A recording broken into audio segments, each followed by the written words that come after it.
l'officier le plus gros qui est à gauche du chef d'état-major, qui a un peu le ventre. Vous voyez de qui il s'agit, l'officier, c'est le chef d'état-major adjoint de l'armée. C'est le colonel Clemens Oyome.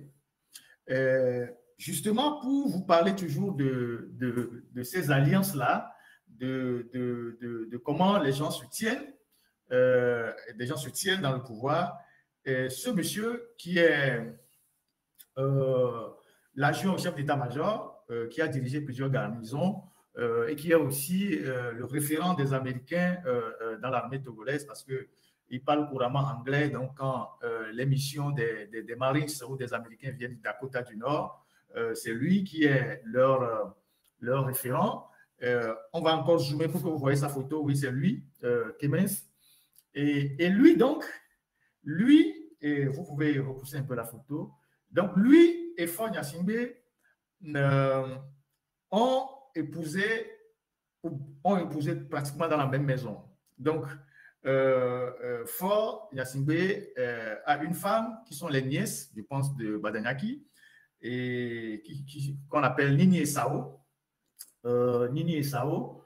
Donc, Faure a épousé la grande sœur qui s'appelle Nini Esao, et puis Clemens a épousé la petite sœur de Nini Esao. Et ces jeunes dames-là, eux sont déjà les enfants de Gaston Nyehou, qui avait été Gaston Nyehou, qui est un frère de Badanyaki, qui avait été assassiné par Eyadema. Donc, généralement, dans la tragédie togolaise, il arrive que les Gnassingbé, ils aillent prendre des femmes dans les familles où ils ont assassiné au moins un membre. On connaît le cas des Amourins.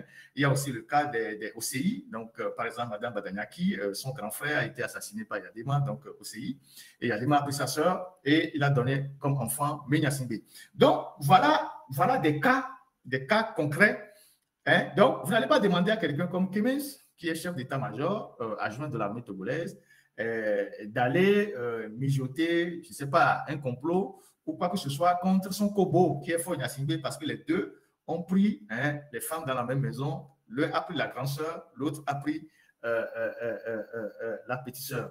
Donc, voilà comment les choses se passent dans notre pays. Et donc, à la suite de la vidéo de cette vieille-là qui est sortie de l'Assemblée nationale, tout dansant, comme si elle avait gagné l'euro million, j'ai voulu apporter encore un élément d'appréciation pour que vous compreniez ce qui se passe réellement dans notre pays et comment les familles sont imbriquées et chacun des maillons de ces familles-là essaye de travailler à tenir le pouvoir pour que le pouvoir ne tombe pas.